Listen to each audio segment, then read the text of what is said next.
Europe 1, 7h53. Thomas Soto.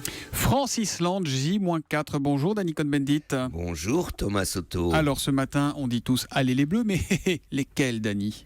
Eh bien Thomas, franchement, entre les deux, mon cœur balance. Alors il y a mon cœur patriotique sportif, et je le dis depuis le début, je rêve d'une demi-finale France-Allemagne. Donc cette partie de mon cœur me dit, évidemment, je suis pour les Bleus venant de France. Et puis il y a mon cœur sportif, mon cœur qui aime comme ça l'inattendu, la surprise. Et alors évidemment, mon cœur commence à battre pour ces Vikings-là qui nous enthousiasment et qui sont capables de mobiliser. Vous savez, il y avait combien d'audience en Islande pour le match? 98 ou 99%, 99,6. Il y a 647 personnes qui n'ont pas regardé le match.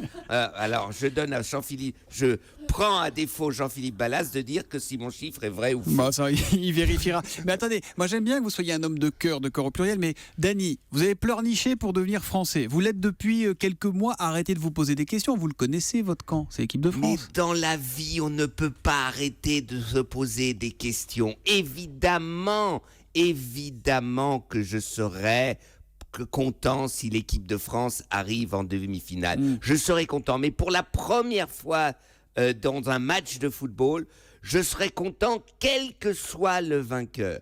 Et je ne serais pas triste. Pourquoi? Parce que les deux ont une possibilité de m'enchanter d'une manière différente. Donc voilà, moi je choisis l'enchantement et je vais défendre l'enchantement des uns et des autres. C'est-à-dire que dimanche au Stade de France, on verra Dany Cohn-Bendit qui passera d'une tribune à l'autre en fonction de... Vous êtes opportuniste, hein, vous ne connaissez pas comme ça. Oui, mais là-dessus, des fois, on est opportuniste.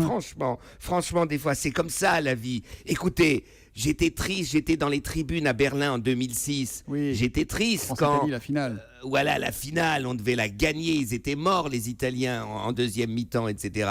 Donc, il y a des moments où vous êtes triste. Et puis, mais je voudrais que tout le monde comprenne ce qui se passe. Ces victimes d'Islande, ils ont sorti les Hollandais en qualification. Ils ont sorti l'Angleterre maintenant. Eh bien, tout sportif qui est sportif est émerveillé. Et rappelez-vous ce sourire de ce Viking à la barbe qui, à une dizaine de minutes de la fin, rate de peu un but. Ce sourire espiègle qui disait « vous avez vu ?» Écoutez, ce sont des images formidables. Dans ce foot professionnel où il y a tellement d'argent, allez, un peu d'aventure, c'est quand même beau. Dany, le franco-allemand à la fin, c'est quand même pas l'Allemagne qui gagne, rassurez-vous. Non, c'est l'Islande. Ah, mais arrêtez un peu. Non, c'est l'équipe de France, on vous dit. évidemment qu'on aura un France-Allemagne en demi-finale. Allez, mais il faut quand même jouer un peu. Eh oh, les Français, même si vous êtes... Mais parce que dans les demi-finales contre l'Allemagne, il ne faudra pas avoir peur. Il ne faut pas dire oui, mais c'est l'Allemagne qui gagne. Arrêtez avec ces histoires. C'est celui qui est le plus fantasque qui va gagner. Alors, c'est Dany Cohn-Bendit qui va remporter l'Euro. Moi, je vous le dis. Dany, qu'on retrouve tous les soirs pour le Dany Football Club. Il y a une petite pause ce soir, mais vous revenez dès demain, mon cher Dany. Bonne journée. Bonne journée, Thomas. Et allez les Bleus français.